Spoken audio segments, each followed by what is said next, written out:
This is a review of the article, Effective Inclusion Practices by Alyssa M. Barnes, PhD. Inclusion is more than just being in the classroom together. It is the development of friendships and the true sense of belonging. In the educational setting, inclusion has been defined and redefined many times over. So what is inclusion? Barnes uses the following three criteria to define inclusion of children with disabilities. First, children with disabilities have the opportunity to communicate and build meaningful relationships with peers from their own community.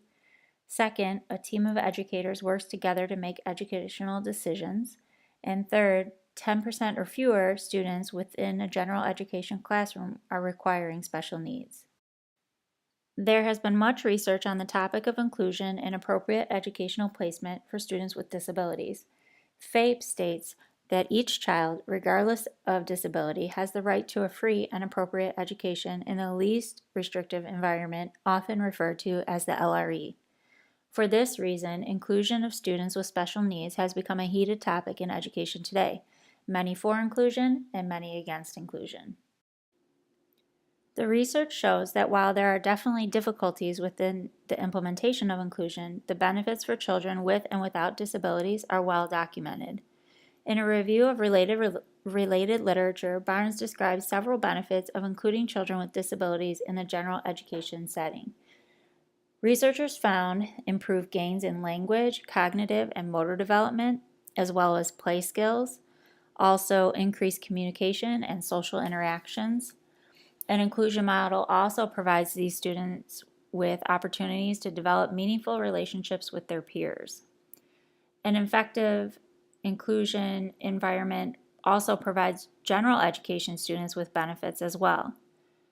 Typically, developing children demonstrate advanced social skills, fewer disruptive behaviors, less prejudices, and fewer stereotypes, increased awareness of the needs of others, higher rates of acceptance, and more responsiveness or helpfulness to others. The most important word being repeated over and over again in Barnes' review of the research is the word effective. In an effort to explore what an effective inclusion model might look like, Barnes led an analysis of Briarwood Elementary, which is a school at the forefront of full inclusionary models. Participants were chosen using a criterion-based method, which included having more than 4 years of experience teaching in a full inclusion model and the recommendation of various educational and community leaders. Barnes and her team conducted one-on-one interviews with each participant lasting for about 30 minutes. There were 7 teachers and 3 administrators. The interviews were recorded and transcribed verbatim. Then the scripts were coded and analyzed for common themes and topics. The first instructional strategy Barnes identified was seeing the whole child. Barnes explained that using a strength-based approach allows educators to understand the whole child as opposed to just the deficiencies of a child. Viewing the child as an individual with strengths and weaknesses can help develop a more individualized education plan for success. Using performance-based assessments was identified as being an effective practice, which also supports inclusion. Providing students with the opportunity to show what they know and understand in a variety of ways will actually benefit all students, not just those with disabilities. Not using performance-based assessments sometimes limits the potential of some students. In addition, the use of visuals and graphic organizers in the classroom are also effective practices.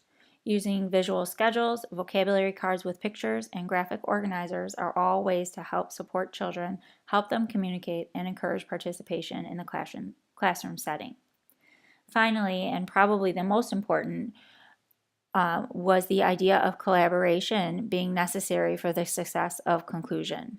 In fact, one teacher stated in her interview that chaos was inevitable without strong collaboration between professionals. Collaboration becomes a crucial part of the decision-making process when determining an action plan for a child requiring special services. In summary, Barnes' study provided a wealth of information regarding the benefits of inclusion for both students with disabilities and the typically developing student.